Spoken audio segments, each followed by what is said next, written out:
कितने दबे पांव आती है, इसका अंदाजा आप इस वीडियो से लगा सकते हैं। जबलपुर की इस झील में हादसे से ठीक पहले का ये वीडियो है और इस वीडियो में आप लोगों की मस्ती और सुकून भरे पल को महसूस कर सकते हैं और इसके ठीक अगले ही पल ये सारी खुशियां मातम में बदल जाती हैं।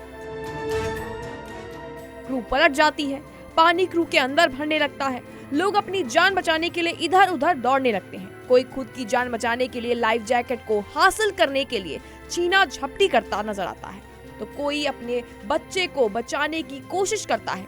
किसी के हाथ जैकेट लगता है तो किसी की बेरहमी से इस हादसे में जान चली जाती है।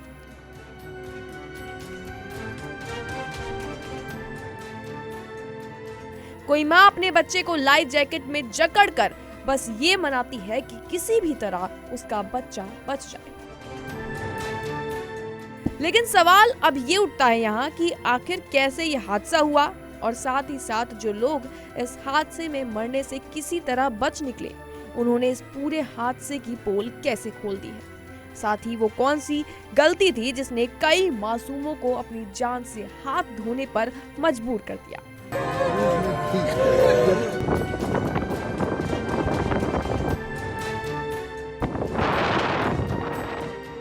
एक माँ जिसने आखिरी सांस तक अपने बच्चे को सीने से लगाए रखा और एक सिस्टम जिसने आखिरी वक्त तक उन्हें बचाने के लिए जरूरी इंतजाम ही नहीं किए। जबलपुर के बरगी डैम में हुआ यह हादसा सिर्फ एक एक्सीडेंट नहीं बल्कि ऐसी लापरवाही की कहानी है जो अंदर तक आपको झकझोर देती है।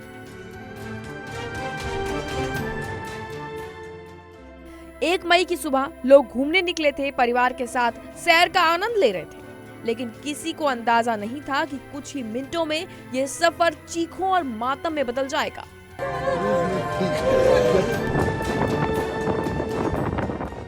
चश्मदीदों के मुताबिक बता दें कि जैसे ही मौसम बिगड़ना शुरू हुआ, तेज हवाएं चलने लगी और पानी उफान पर आ गया।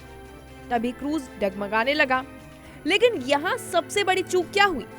तो बता दें कि लाइफ जैकेट जो हर यात्री की पहली सुरक्षा होती है, वो लोगों को पहले से दी ही नहीं गई थी।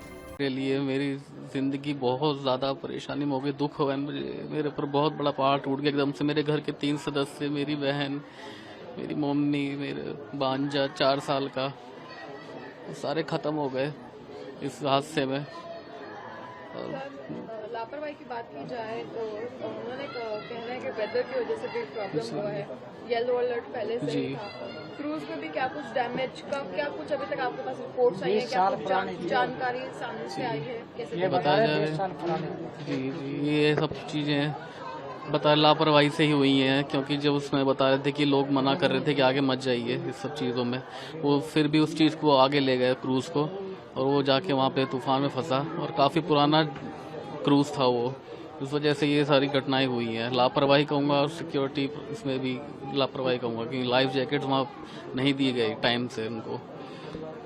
सिक्योरिटी के नजरिए से और मेंटेनेंस के नजरिए से मैं देखता हूँ कि लापरवाही हुई है बहुत ज्यादा। ये एक सर्वाइवर ने ये बता दिया है कि जब क्रूज डूबने लगा तब हमें बताया गया कि लाइफ जैकेट ले लो, और वो भी स्टोर रूम से खुद निकालनी पड़ी। लाइफ जैकेट में कोई कूद गया था बोट से, कोई बोट के ऊपर पलटे होने के बाद बोट के ऊपर चढ़ा था, तो इतना हवा आ रहा कि ढेव में उसको उठा के लेके इधर आ गया। ठीक है, फिर कोई जिंदा है, कोई मर गया। हम लोग लगभग 15 या 16 आदमी को निकाला, बचाया जिंदा, और 5-6 आदमी को मर गया, वो भी निकाला। फिर हॉस्पिटल लेके गया, जो जिंदा था उसको हॉस्पिटल लेके गया। अब जरा सोचिए उस पल को जब पानी अंदर घुस रहा हो, लोग चीख रहे हों और आपको उसी वक्त पहली बार बताया गया कि आपको जान कैसे बचानी है। यही वो पल था जहां हादसा और भयावह हो गया। लोग लाइफ जैकेट के लिए एक दूसरे से छीना झपटी करने लगे। किसी को पहनना नहीं आता था, किसी को समय नहीं मिला, और कुछ के हाथ तो जैकेट लगा ही नहीं। और फिर कुछ ही मिनटों में क्रूज पलट जाता है। इस हादसे में अब तक कई लोगों की मौतें हो चुकी हैं। कई लोग अभी भी लापता बताए जा रहे हैं। लेकिन इस पूरी कहानी में जो तस्वीर सबसे ज्यादा दिल को तोड़ रही है, वो है एक माँ और उसके 4 साल के बच्चे की। जब रेस्क्यू टीम वहां पहुंची तो उन्होंने देखा कि माँ ने अपने बच्चे को लाइफ जैकेट के अंदर इस तरह छिपाया हुआ है जैसे वो अपनी जान देकर भी उसकी जान बचाना चाहती है। वो आखिरी कोशिश, वो आखिरी जंग एक माँ की, लेकिन अफसोस दोनों की जान नहीं बच पाई। पिछले कई घंटों से रेस्क्यू ऑपरेशन लगातार चल रहा है और हो सकता है कि कई शव परिजनों को मिल भी जाए, लेकिन क्या हम वो तस्वीर भूल पाएंगे? क्योंकि सवाल अब यहाँ ये उठता है कि क्या यह हादसा टाला जा सकता था?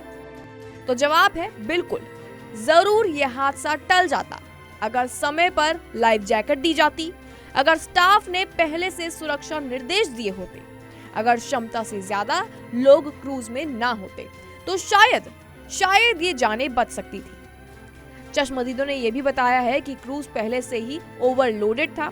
नीचे के डेक में ही 20 से 25 लोग थे और ऊपर भी उतने ही लोग, यानी सुरक्षा नियमों की खुलेआम अनदेखी की गई। यहाँ तक कि हादसे से पहले के वीडियो में भी लोग बिना लाइफ जैकेट के नजर आ रहे हैं। ये दिखाता है कि नियम किस तरह से यहाँ अनदेखे हुए। मेरे mother in law father in law थे और मेरी वाइफ मेरी बेटी थी। बेटी मैं और फादर इन लॉ तो हम जैकेट पहन रखी थी तो वेव से बहकर आ गए साइड में। फिर गांव के कुछ लोगों ने हमें बचाया रस्सी लेकर। मैं ऊपर फंस गया तो नीचे सब लोग डूब गए थे, ऊपर वाले कूद गए, वो बच गए। बस पता नहीं चला, 5 मिनट में सब काम तमाम हो गया। वो लंबा अरसा रहा पानी के अंदर। 4-5 घंटे में फंसा रहा पानी में। एक और बड़ी बात यहाँ ये सामने आती है कि स्टाफ को इमरजेंसी हैंडल करने की ट्रेनिंग ही नहीं थी और जब हालात बिगड़े तो कोई गाइड करने वाला वहाँ पर लोगों के लिए मौजूद नहीं था। और यही वजह है कि एक छोटी सी लापरवाही एक बड़ी त्रासदी बन गई। कई मासूमों ने अपनी जान गंवा दी, कई अपने परिवारों से बिछड़ गए, तो किसी माँ ने अपने बच्चे को बचाने के लिए जो हो सका वो करने की कोशिश की, लेकिन ये सिस्टम उनकी जान नहीं बचा पाया, बल्कि यूं कहें कि इस सिस्टम के कारण ही उनकी जानें चली गई। आज प्रशासन जांच की बातें कर रहा है, जिम्मेदारों की पहचान की जा रही है, लेकिन क्या ये सब पहले नहीं होना चाहिए था? क्यों हर बार हादसे के बाद ही सिस्टम जागता है? क्यों हर बार आम लोग अपनी जान देकर ये सबक सिखाते हैं? यह हादसा हमें एक कड़वी सच्चाई याद दिला रहा है। लोग सिर्फ पानी में नहीं डूबते, उन्हें लापरवाही डुबो देती है। और इस हादसे में उस माँ की तस्वीर हमेशा हमें याद दिलाती रहेगी कि आखिरी सांस तक लड़ने वाली माँ इस समय हार गई।